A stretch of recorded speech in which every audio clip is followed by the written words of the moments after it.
everyone. We're so excited today to welcome Dr. Guo Freeman, who is a Dean's Associate Professor in Human-Centered Computing at Clemson University. At Clemson, she directs the Gaming and Mediated Experience Lab. Her work focuses on how interactive technologies such as multiplayer online games, esports, live streaming, social VR, and generative AI shape interpersonal relationships and group behavior. Her research is uniquely driven by her focus on marginalized technology users due to their gender, race, sexuality, age, and disability, including women, LGBTQ individuals, ethnic minorities, and more. She has authored over 100 peer-reviewed papers and secured quite a bit of funding. She also chairs quite a few different committees. She's very impressive. We're so excited to welcome Dr. Guo Freeman. Thank you. And especially for my lab, we just have this new logo, so I put on the slide. I think it's very cute. Again, it's my pleasure to come here and to give this talk and to meet all of those amazing faculty and students. I also like to say, I'm a long-term friend with Dr. Bartek.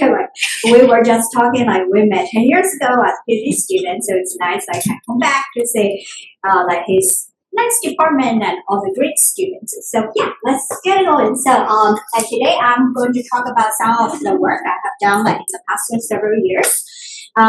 Especially how can we leveraging human AI collaboration to mitigate a new type of harassment, what I term as embodied harassment in social media spaces. So here's a little agenda I would like to share with you all. So first, I'm not so sure how many of you are familiar with social media and the metaverse. How many of you have actually thought about these terms or tried? Yes. Okay. We have some knowledge this way. Because I would just quickly talk about why we need to talk about those new online spaces and why they are unique and novel.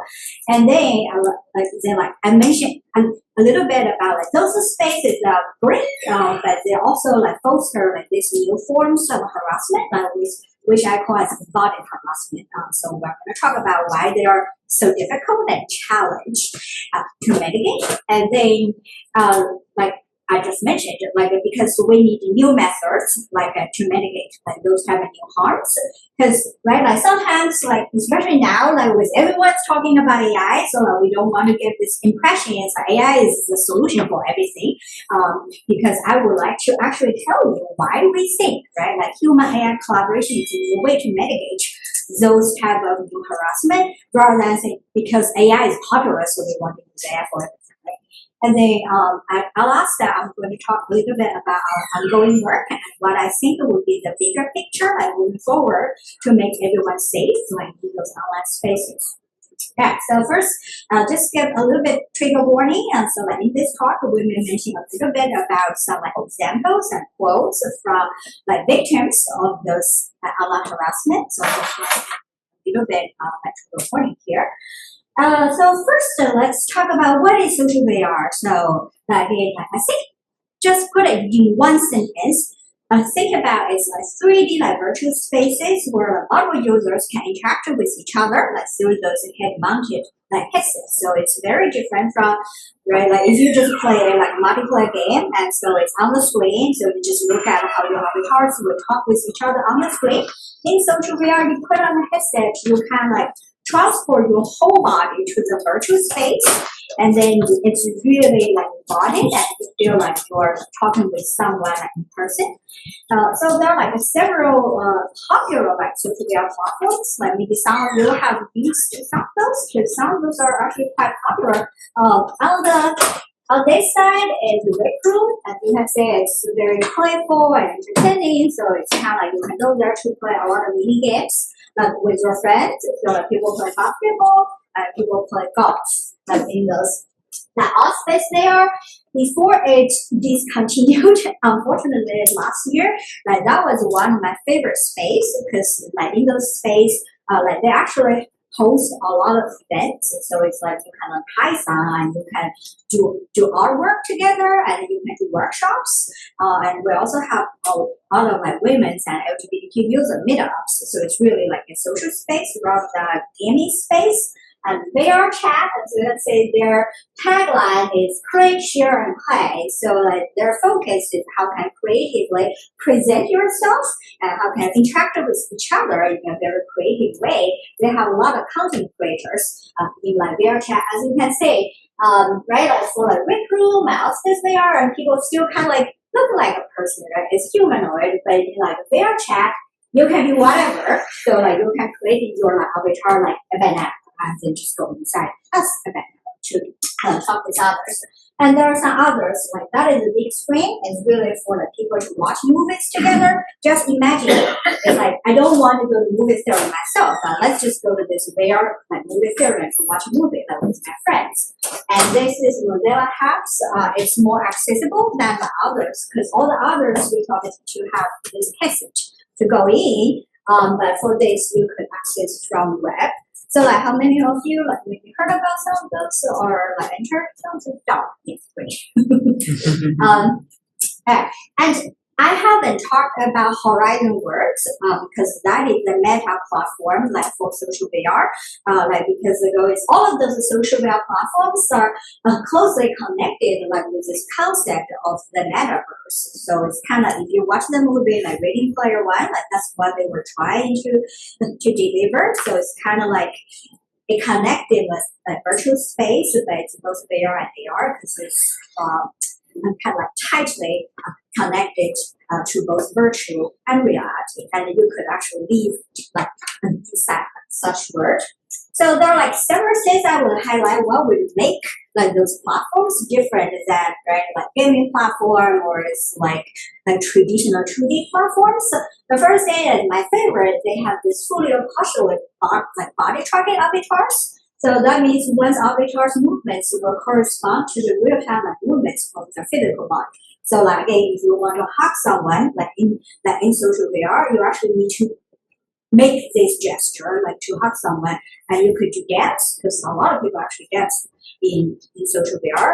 So like basically like whatever you would like to do in those space, you have to do it like offline. So I think that actually creates a more realistic and immersive like feelings. Another thing is the synchronous voice communication, because in social media platforms, nobody type because it's if you have tried some of the tests, it's really hard to type, right? So like everyone uses voice. So like in that way, you constantly share a lot of cues about yourself because our voice give right like a lot of information about yourself, like age and gender and accent and where you're from. And I'd say like the norm is kind of like you always talk. So if somebody is not talking, then like other people may feel like, why are you not talking? But they may come to like mess up with you. And they like simulated physical touch is also like one thing I really love. So like some people feel like they feel like a real bonding, like because you actually have those physical actions together. Like again, like you could run together, play games together, shaking hands, give each other a hug. So it's really different than right just watching your avatars hugging each other on the screen. This is completely different. So, like all of those like good and unique features have led to a growing like social VR like user populations. It attract diverse communities, including like LGBTQ users, women, and minorities. So, like again, like I have been like into some of those meetups. It's really great, like a sense of community because people just gather together and share their experience, and we could hug and dance and do all of those physical activities together. So it's awesome, right? However, the problem is all of those good features we just mentioned, like body tracking and physical touch and voice, also lead to those embodied harassment as a risk. First of all, like we probably already know a lot about online harassment because it has been on the news, and as long as we have like social media platforms, so we have those. I wonder if I could move this.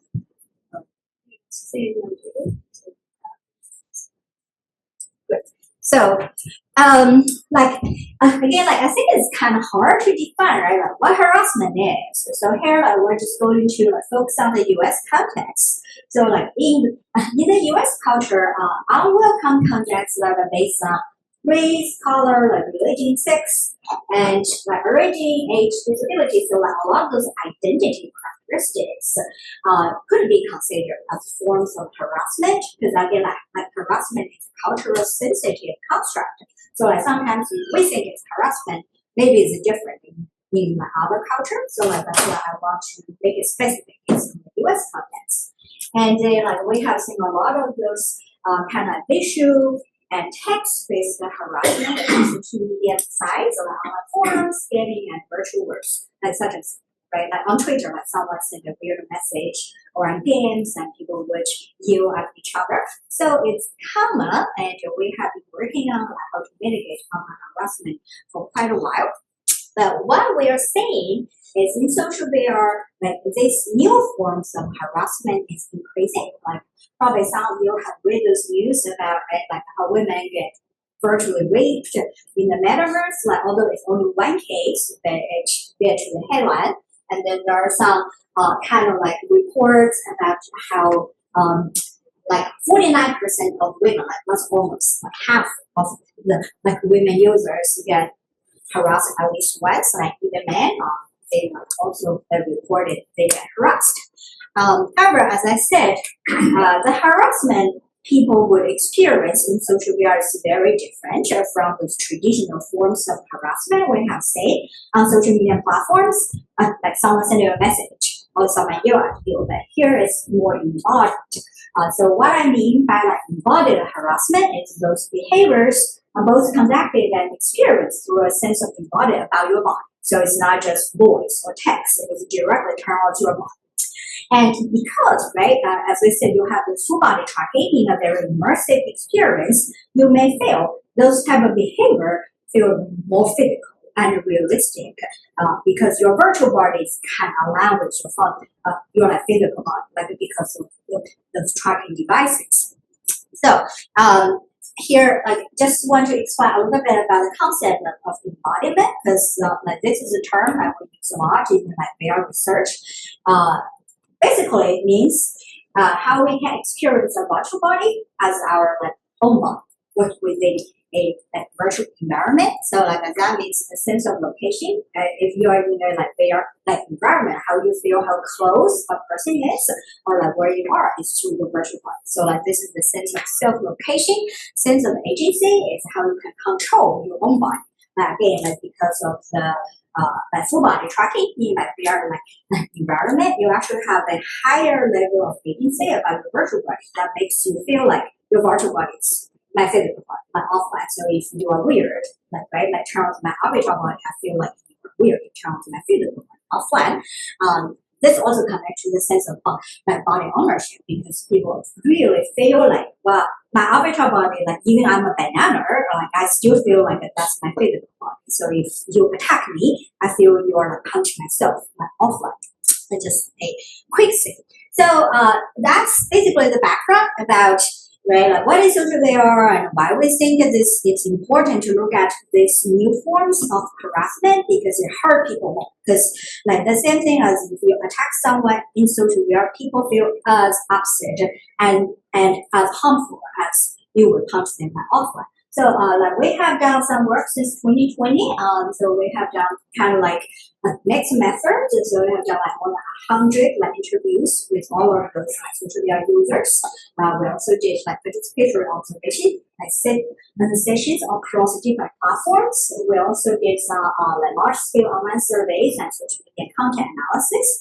I would say like our focus is really trying to get everyone's perspective. So it's not just like someone's voice, and we're trying to talk to diverse populations, especially like regarding right, like women and LGBTQ users and minorities, trying to understand their experience. Because again, they're already kind of vulnerable online, but in those type of environments, it seems like they become more vulnerable.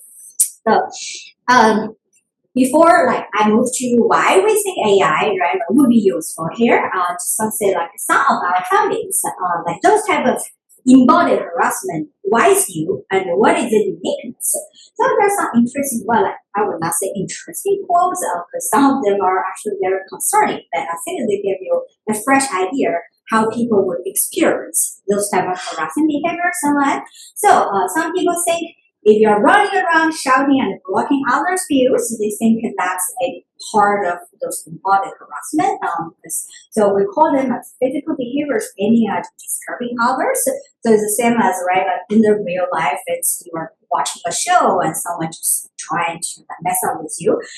They feel like that's harassment. So here's a quote. It's like someone said their unique screen, like which is the platform, like I just said, you go there to watch movies, like with your friends. So a young lady tried to stand in front of us and draw over our faces so that we couldn't see the screen. So, right, that's why I think, like sometimes it's hard to define, right, like harassment, because those behaviors, people may think it's annoying, and it's weird, but I don't know if it's a harassment. But for this particular user, which is interesting, it's a cis white man, and he's talking about a young woman, and women think, well, that is harassment because they just mess up with me and I feel uncomfortable. And the other one is forced attention, like the same thing as I just mentioned, because the voice chat. So it's like no matter what, you're gonna hear, right? Like we watch that others are talking. So like this person like was talking about, it's not directly towards this user, but he was happened like to be there, so he just overheard like all of those hate speech, like turnouts, like certain group. So like although he was not right, like part of the group, but he was also not the target, I still feel harassed because it's forced attention. So it's like I don't have a choice. I have to listen to this, like no matter what. And invading personal space as harassment, this is something like I think is really new because like social media users are very sensitive about their spatial like awareness. So like if you consider if you're playing a game, right, if someone get really close to your avatar, you probably don't care. It's like why do I care? It's on the screen. However, because you're in social VR, if someone is getting really close to you, you actually feel like they're getting really close to you because their face right here. So as this quote said, this guy came up to me really slowly and his face was right in my face. So I feel like he was trying to kiss me. So like I feel like my personal space was invaded because I didn't allow this person to get close to me, but then they just get close to me. So again, I think this is another way that we think those embodied harassment is very similar, right? Like to the behaviors we may experience offline. If like some strangers offline stand really close to you, like without asking your permission, you feel that's super awkward, and I feel very comfortable. So like that means like I may move away from it. So like a lot of times, some of the social media like users feel like I don't have any control because anyone can get closer to me, and then like they may follow. So like stalking, like that's another way to think about this. So like stalking is real in social media because they don't directly attack you or say anything, but they just follow you in like really close. So that's another concept. Like again, like I think for all of those new instances, you can say it's very different from the traditional text-based harassment. Sometimes it's kind of vague because everyone has different definition about what I think is harassment. So like that's another thing that we are actually going to talk. And embodied sexual harassment is a big problem, especially for women. So like all of those cases when we say, well, like someone like virtual rape, or it's like grabbing, or it's touching, or like groping, like it. So like that's a lot of those women users told us because they feel like people can actually cause real damage if they do want to do sexual harassment in VR. So I don't know if you remember there was a news maybe earlier this year in UK about a teenage girl like gang raped in VR. So like people are talking about should this be reported to the law enforcement offline because for that case it had really crossed the line. So there has been a lot of argument if those type of stereotypes, right, like violation happened in social VR, like because people feel so realistic and immersive, should we also translate it to some offline like regulations or like even like legal actions? Of course, it's not the case right now, but I think people are talking about because people feel so physical, like physicalized and realistic. in those spaces, what if those damage would be translated to the real world and how can we deal with it? So those are some of those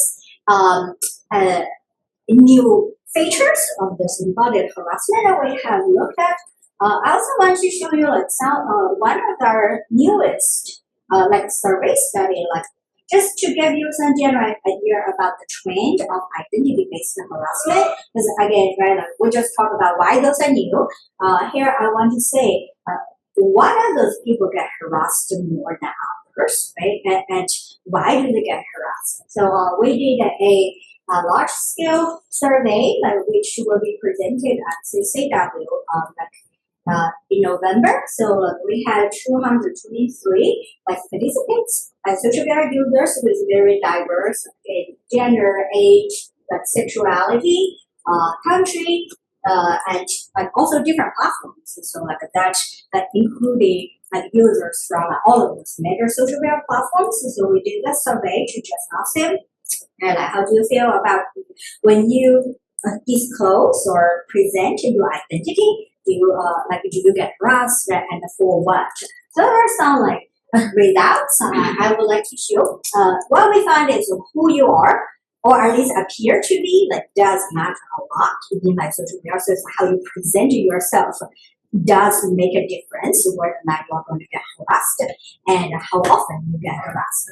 What we found is women are harassed more frequently than men for several categories: age, device use, gender, sex, assign at birth, and sexuality. So basically, if you go there, present up there, women, if you disclose those information, you are going to get harassed significantly more often than those male users. And non-binary and third gender and agender individuals are actually harassed more than both men and women. So they are going to get harassed more than men. For gender identity sub-community membership, this is actually very interesting. So some people have mentioned that they are fairies. Do you know what fairies are? So people go in use avatar. It's a humanoid, but it's an animal. So if you have those type of self-representation, and also you're non-binary, you're going to harass more. Sex assigned at birth and sexuality. Also, they are more vulnerable than women too, because they get harassed more frequently than women for sub-community membership and sexuality. We also look at LGBTQ users, so they are harassed more frequently than straight individuals for gender identity, sub-community membership and sexuality. I say there's a huge overlap between LGBTQ users and sub-community fairies, because a lot of those transgender and LGBTQ users, they would like to use animal avatar rather than humanoid, because again you don't really want to show their gender or have any gender indication. So I remember some users told us they want to be a snake, because it's really hard to say the gender of the snake in that way. Non-white individuals, so this one is about race. So they are harassed more frequently than white individuals for age, device use. This one is interesting because it's based on, because people would tell which headset you would use to go to VR. They said that if you use the Meta device, the one you are going to harass more, which I don't know why, but that's what they told us. So it's based on different device. You go in and people would like to harass you too. And also race, of course, and almost significantly more for country of origin and sex assigned at birth. But we do find white individuals are harassed more frequently than non-white individuals for disability. So it's if you're white, you go in, you disclose you have some type of disability, you are going to get harassed more.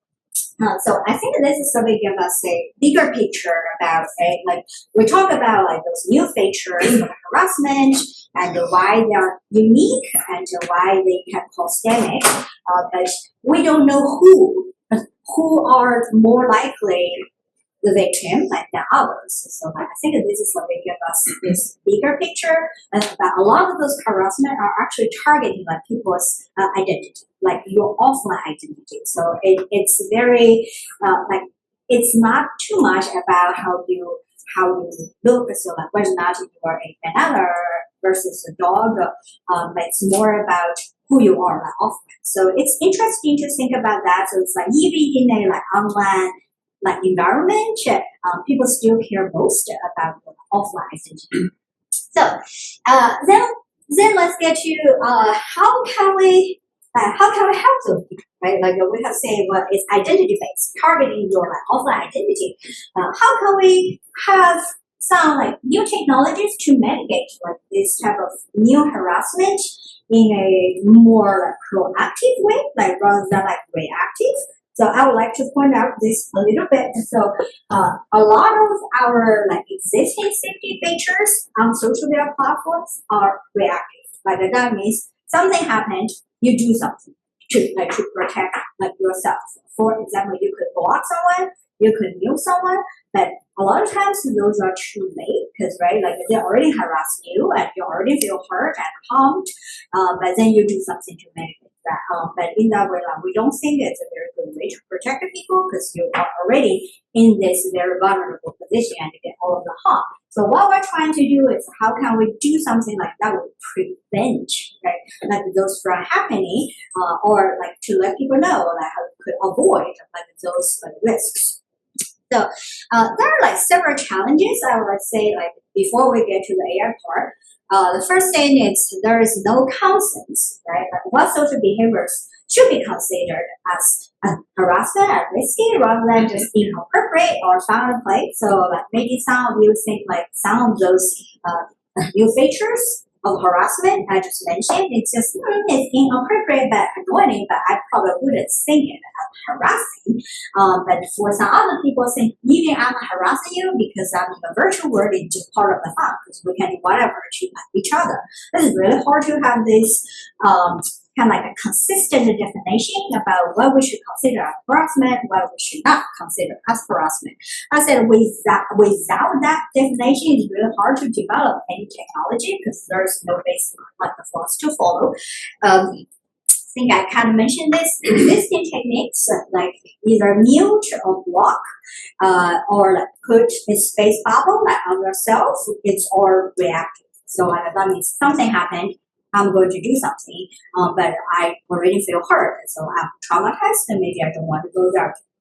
And then the third challenge is moderation, which is a common method we use for online safety. How can we use that to protect social media users is very unclear. So if you know moderation, we use it a lot on social media platforms, right? Maybe some of you already get some of those posts Facebook removed because the moderator said this is inappropriate. Live streaming, there's a human moderator and moderator in the chat. Reddit, there's also a moderator. So we have been using this technique as a very efficient way to protect the people from those harassment online. But again, as I just said, social media is completely different. It's more behavior and action based. It's more physicalized. So how can we use moderation technique in a very different context? So that's why I would like to say our work. We have been done quite a lot of work about how can we use human AI collaboration to moderate those embodied harassment in social media. Why?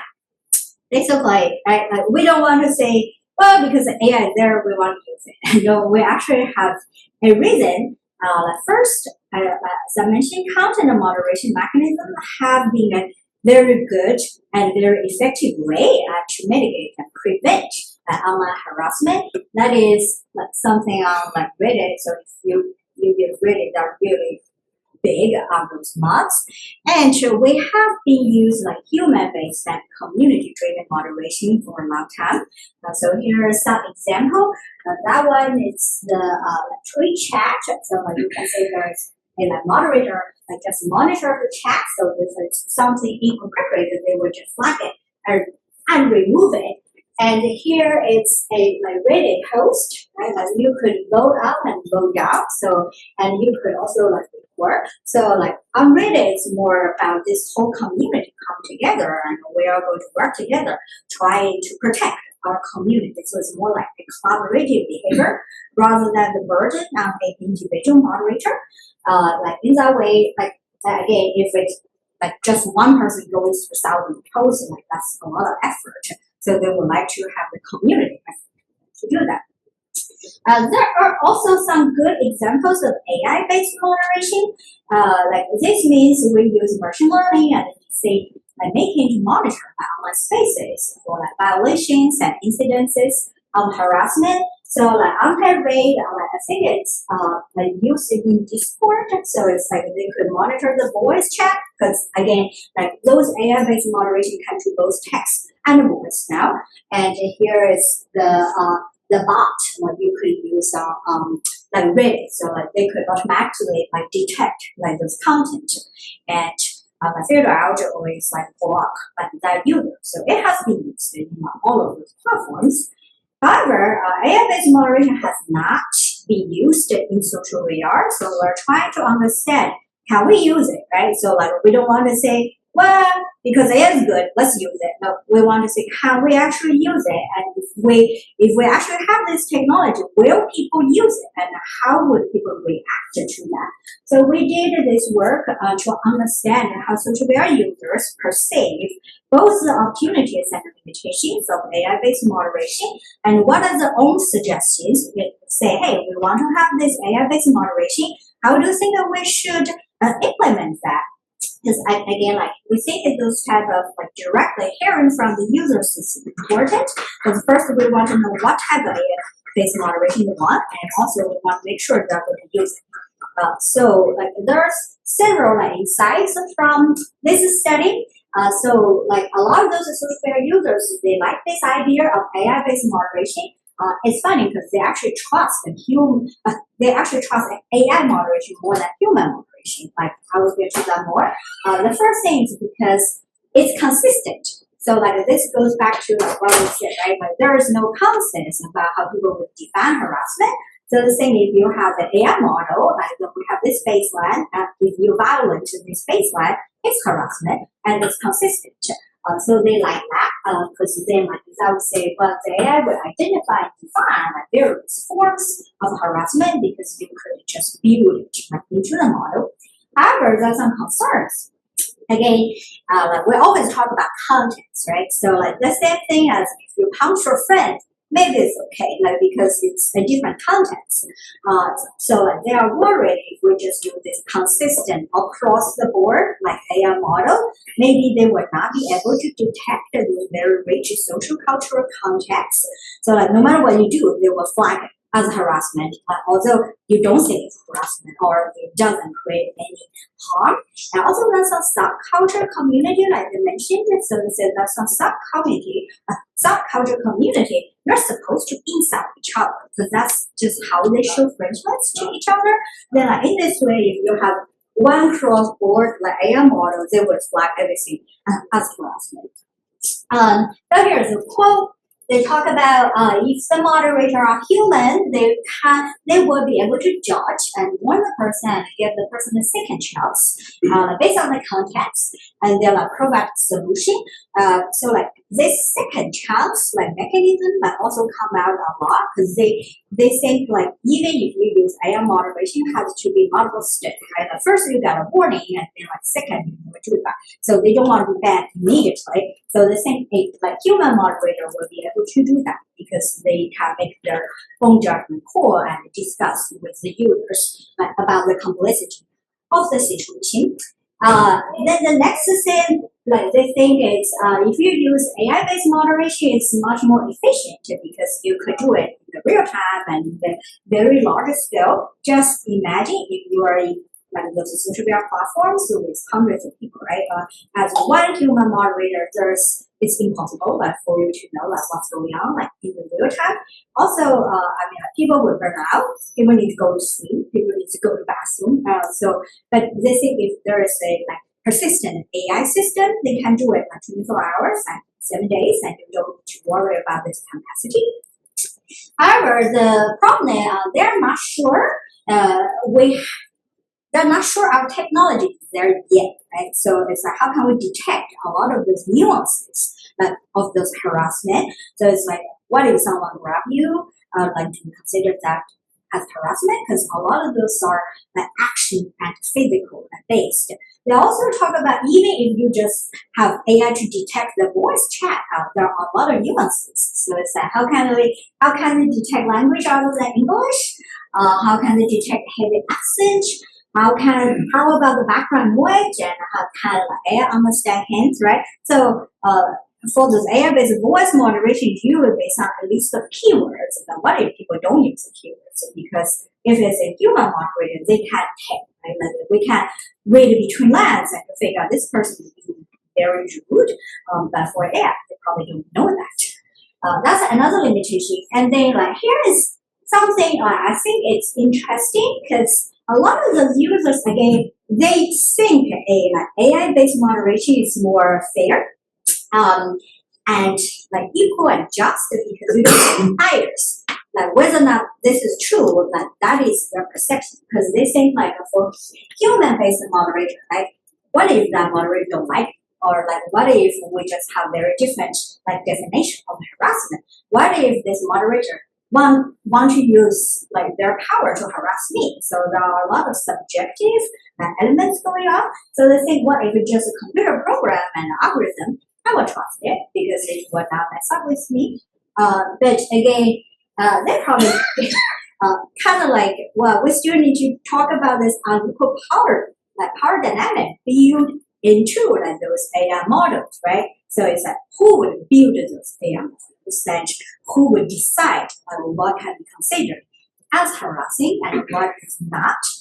So this participant actually mentioned, so she said, I would not trust those AI models built by man, because I don't think some of them would understand my situation. So maybe the developer would say, this is stupid, you cannot be harassed in VR just because I don't believe that's real. So there are some definitely some very underlying power dynamics about who get to design AI, who get to build the model, and basically who can decide this detecting and intervention system. So based on that, and we have several inventions about potential direction how we could overcome the limitations of AI-based moderation. Because basically what we get is people like the idea, they want to use it, but they are worried about those limitations and they want us to build better technologies to overcome those limitations. So something they mentioned is they want to customize the appearance of the moderator. So even it's a AI, so there are very diverse perceptions, and someone don't want to say it at all. So it's a hidden mechanism, but someone like it to be like a cop because it's very similar to those law enforcement offline. Someone like it to just be like them. So it's very diverse perceptions, and they would like to customize. They also want the AI moderator to understand the specific context of those communities. So maybe you will be able to lower down the threshold based on the context, such as if you're in a public work, probably it's very different when you're in the private work, with your friends. And the last, that's why we are working on this human AI collaboration, because they think that you cannot just use humans because they run out of their energy, they have a subjective bias. You can not just use AI because AI makes mistakes, and AI has its own problems, but how can we bring these two parties together to make it work? So that's some of our ongoing work. We're trying to build this new moderation system based on human AI collaboration. It's also a collaborative project with some of my collaborators at University of Buffalo. So here's the main framework we put it here. I will unpack this a little bit. So the main thing is we want to have this multimodal detection framework. So this part it's also based on one of our like a prior work, like because the time like I couldn't cover it. So like how can we come out like those cues? So we did a study to analyze like more than 200 videos like of those harassment incidents in social media and to like code like what are the cues to identify like those harassing behaviors. So we have like paralinguistic cue and linguistic cue and the space and eye movement and facial expression, and some of those like we have hand. So it's like if you give someone like a middle finger, so like those type of things. So we coded all of the cues. So we're trying to have this this detection framework here, like based on all of those cues. This said it's learning with zero or fewer examples because like again like this is not a huge data set. It's a two. I think it's 220 like each video, so that we'll like try to collect more like of those data, because that's one thing like why it's challenging to build like those models, because those are real-time like behaviors. You don't actually capture that like because people just do it and then it's gone. And also like in those like social media platforms, they don't allow you to like record like for a really long time. So what we have been using is the videos like uploaded to the social media platforms and like using this multimodal like large language models. And what we would like to say that because it's a human AI collaboration, it has to be two-way. So one thing we're like thinking about is the AI agents right here, and they should be able to explain the detection outcomes to humans. So in that way, like the human, but like the AI don't just make their own decision. That will explain to you why this is happening. It's this like multi-model like interpreter. So first it's a step-by-step cause and effect explanation. So like we will say we detect this. That's why we have this suggesting. So it's really to make the humans understand why we would get to this decision. And like sometimes so we would like to like address several domain-specific challenges. Again, like this goes back to right like the context and the cultures and all of the specifics. And then like because it's human AI collaboration, the AI agents also need to learn from like human feedback. That means, right, they give you this decision, said this is the cause, this is the effect, but the human should be able to provide the feedback to the AI agents. Because we have human moderators and they will provide like feedback here. So in this way, we could reinforce the learning, because again, like we start with zero or like fewer like examples. So how can we keep refining like this algorithm, which really need this human feedback? So like we're thinking about some of those feedback, like maybe it's comparison, like basic feedback. Some of the probably like scale feedback and label feedback. They could label what's wrong, what's not, and correction. So like the human can say this is wrong, this is not harassing, so I'll go to label and something else. So like again, like this is the model we are like working on. So like we're trying to build some prototype at this moment. So maybe after a year, if Doc invite me back, I probably will be able to show something. Let's work in like progress. I would also say it's challenging because again, right, like to collecting like those behavioral data is one challenge, and also we need to keep refining like this two-way communication. So it's an AI give you this decision and explain to you, but then you're also going to give feedback to the AI, so you could have this good loop to like reinforce like this decision making. I think we're right on time. At the end, I just want to say a bigger picture of why we want to do this. I'm thinking about, right, the big question here is how can we create safe, inclusive, and supportive social media spaces to empower like diverse communities? Because we talk about that because the embodied harassment can cause a lot of damage, especially for certain communities because they got harassed more than others. And here was the thing. And another question I have been thinking about, although this whole project is about this moderation aspect, but I would also encourage like all of us to think about, right, how can we leverage like AI go beyond just like moderator or punisher, and because feel like what we say is really like detectives and we're trying to punish. But how about we could provide more support and to make those under addressed like harassment, like mitigation needs, like being fulfilled. So it's like maybe some people feel like I want someone to talk, right? So like I just get harassed, I want a friend, I need someone to hug me. So like all of those goes beyond just protecting and punishing people, but it's really to make people feel cared and safe. So like that is the bigger picture we're trying to do, like beyond this moderation framework. But like no matter what, like I think like since we have seen all of the rapid like advancement in AI technologies, that should lead to like a lot of potential. Okay, so last I just want to like acknowledge all my wonderful students and my collaborators. So like without them, like we could not do like this multi-year project and build as prototype and system and also understanding users. Also thank NSF so for like supporting this work. Alright, so that is exactly what my 45 minutes. So I'm happy to answer questions.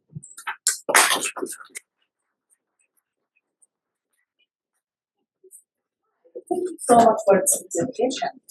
Now, my question is, it is easy to define the harassment in real life because we learned that ethics are familiar to just how to treat other people.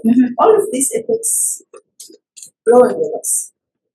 In VR, is there any criteria online to define this is harassment? Because it is different way of life, spiritual life. So is there any documentation, any trainings, any learning outcomes that the user can know this behavior is harassment? Yeah, that's actually a great question, and I'll say like that's how the whole community is like struggling, right? So like so every platform they actually have a code of conduct. So it's like right, like those are the like, baseline like you cannot do. So like those are like how you should behave. But I feel for harassment, like a lot of times it's implicit because you cannot right? So it's not a code of conduct, right? It's a social norm, right? So like sometimes I feel like well you violate the social norm, so I feel harassed. The same thing as how close you can stand to each other, right? So that's not a code of conduct because we cannot say you cannot stand close to each other. But then it's like it's an implicit unseen like social norm. So if you violate that, you may feel harassed.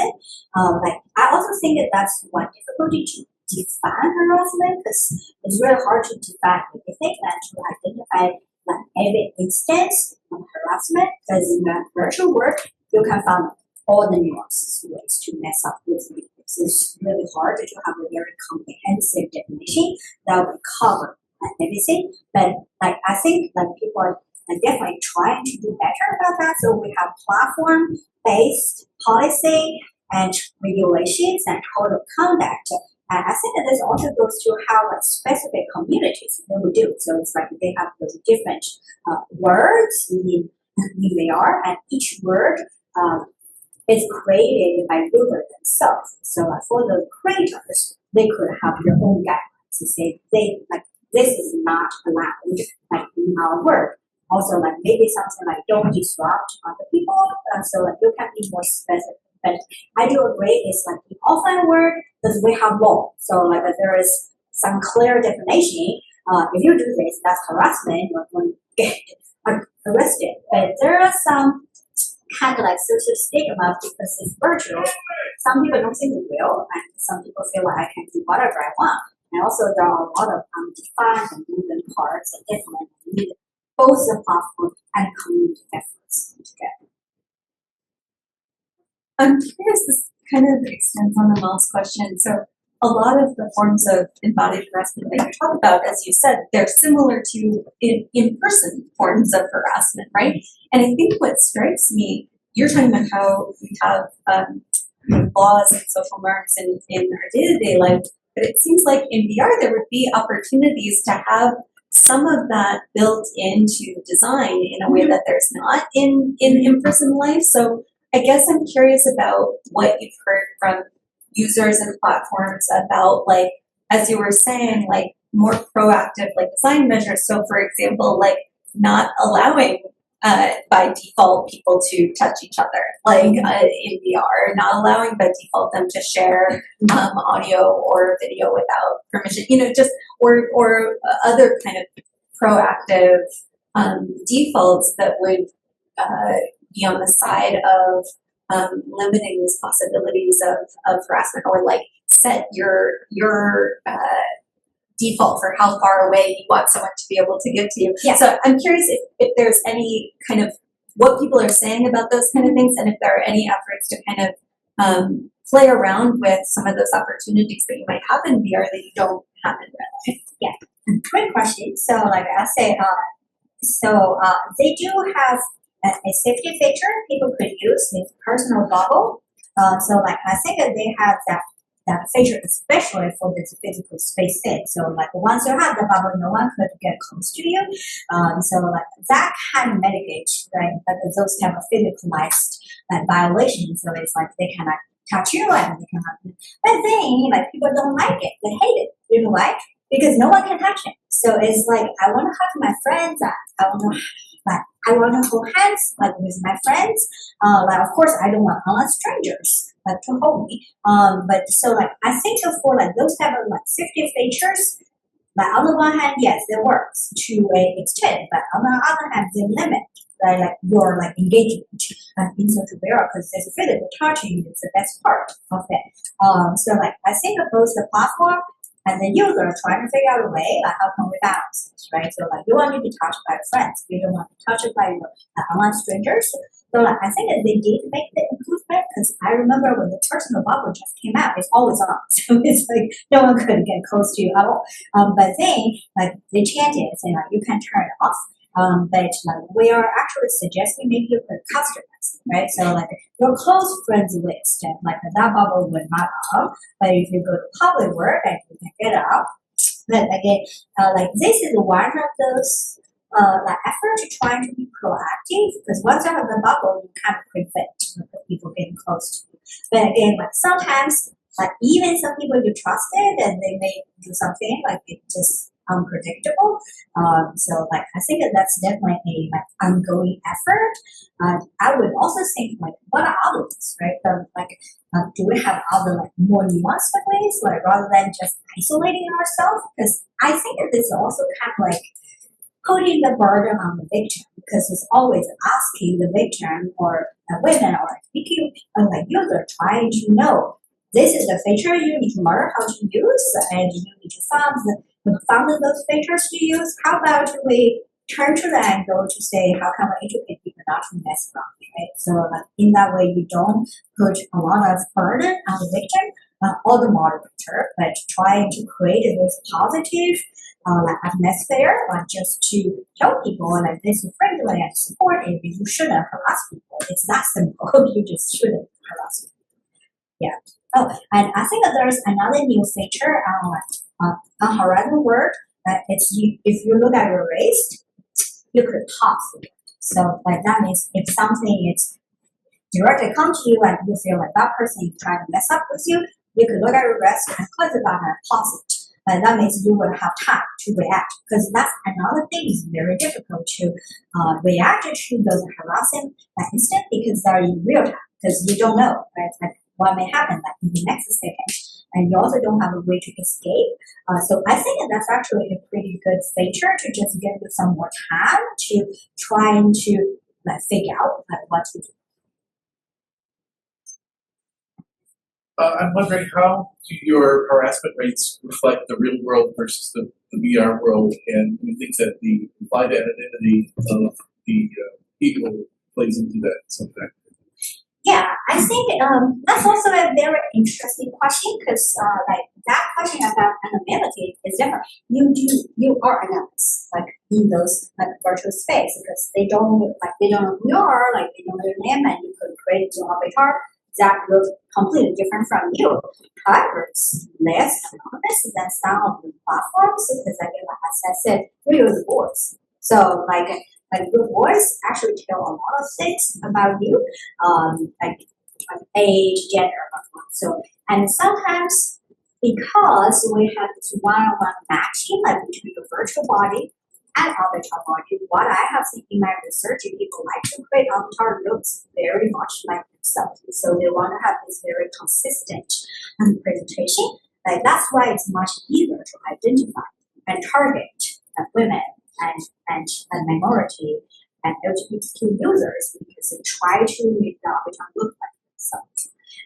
So like I think for that question, it's right two ways. Like first, it is anonymous, and I think that's why people are harassing others because they don't feel there is consequences offline because we're just an online world, like the same as a game or like some other like virtual games. But on the other hand, because it's less anonymous, it makes those marginalized users more identifiable.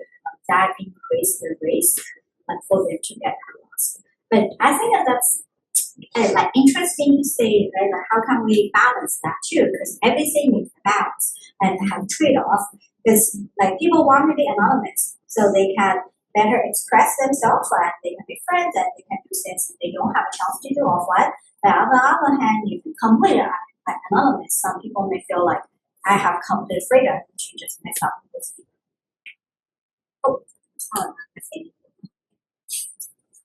Thank you for your presentation. That's really great. So your discussion of AI and human collaboration to sort of like combat and identify these experiences of like harassment or victimization, right, is really interesting. But it also started like I'm sort of thinking about the user's perspective, right? There are probably things that the AI might not realize, or like other humans might not realize were hurtful, or the AI could identify something that didn't actually hurt the other person, but the AI thought was harmful. Do you think it would be beneficial to involve users in that process, or do you think that would be a burden for the users? I think like the way I should thought about that. So like when we talk about like AI and collaboration, like for the like human part, we are actually like thinking about both normal users and moderators, because those are two different groups. But I think you're definitely right.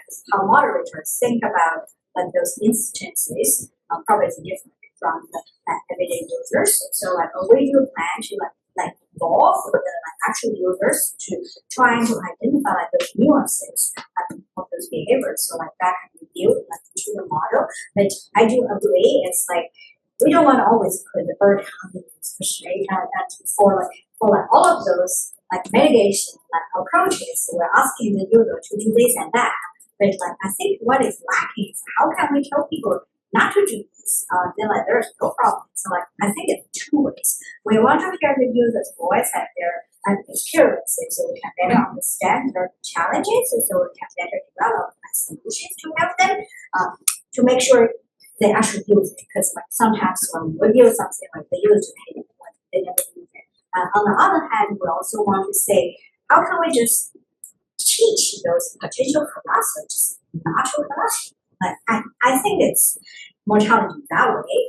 It's like building like empathy and probably have a more positive incentive system. Like rather than say, well, rather than just punch, because I feel if we just punch people, that may not do it very well. But some people will say, oh, yeah, I don't think it's just like have positive incentive. Maybe they will learn more about how I can make people feel better rather than pump. We have an online question. Yeah, Matt, you want to ask your question? Oh, thank you. First, would it be okay for me to reach out to you after the talk? Because I had research that I'm working on that's related to stuff that you're talking about, and I might want to talk to you about it more extensively. Okay, that would be good. If you'd like. I guess for here, with respect to like VR avatars being used for gender affirmation, what are the companies doing right now with regards to that? What direction are you seeing them go in? Are they trying to make it more like you need to make yourself look like yourself in person, or are they being more open to people being able to express their gender without having to, have actual physical alterations to their physical body and so on? Like, what are the customers' perspectives of that? That's kind of, if you have seen any work in that area, I'm curious, and otherwise what your thoughts are. Yeah, that's a good question. Like for that, I don't think that there's any regulation or norms, like you have to make avatar like look like yourself, and or you have to make avatar don't look like yourself. I think it's more about the social expectations on that platform. So like again, like as I mentioned at the beginning, there are like several platforms. I think in like they are attached. They have their own like they call it a vibe. So like their vibe is being creative and being novel and being creative. So like if you go to a like social media platforms like that, maybe the social expectation is you create some avatar like that looks not like you, but it's more creative, maybe a rabbit, like something like that. But if you go to like some of those other platforms that say like targeting more like serious or like professional purpose, and people have this tendency to create avatars that are more like themselves. Because I know like all space VR, if you go there, like people kind of look like themselves because they go there to take classes or like do workshops. So like I don't think that there's any company norms or like regulations about this, because you really can do anything you want, like in terms of like gender expression and how kind of customize your like appearance. But I think it's more about the social expectation from other users on that platform.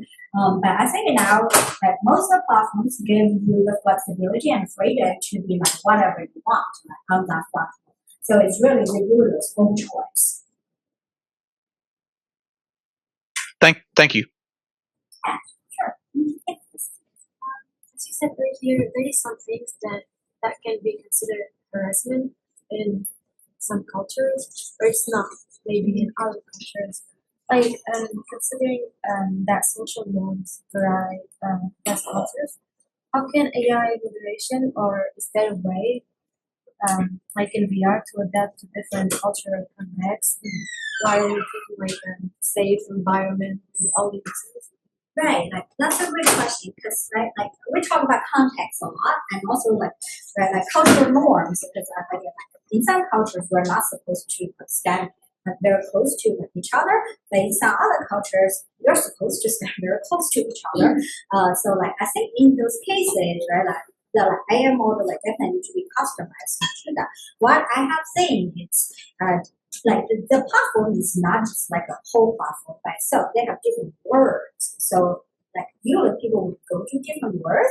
I think it's more manageable to set up those cultural norms in like specific words. So like for example, like there's a word called Asian adventure, like and then I actually know some words called K-pop. So like if you go there, like maybe you would say, well, like we're going to have this cultural norm that this, and people have to follow that. So like I think if we empower like the content creators, like the word creators, to set up right like their own norms and then customize like the algorithm, like that would work much better than just have like one algorithm like moderate the whole thing. Because again, like those platforms are very international. Because if you go there, like people from everywhere, so it's definitely very like important to find to the cultural context, maybe in like each specific word. We are past time. Great. Thank you everyone for your questions and for your attendance. I just wanted to say that we had over 50 attendees across the online and in-person components. So great job for everybody coming out and showing your interest. Let's congratulate our speaker one more time. Yeah. All your questions are like I think those are great, and I really love those conversations. So like if you feel like you would like to chat more, like feel free to reach out and that's my email, and I will be happy to talk with you all. Like thanks Doc for like invite me and host me here. It's my pleasure. Thank you.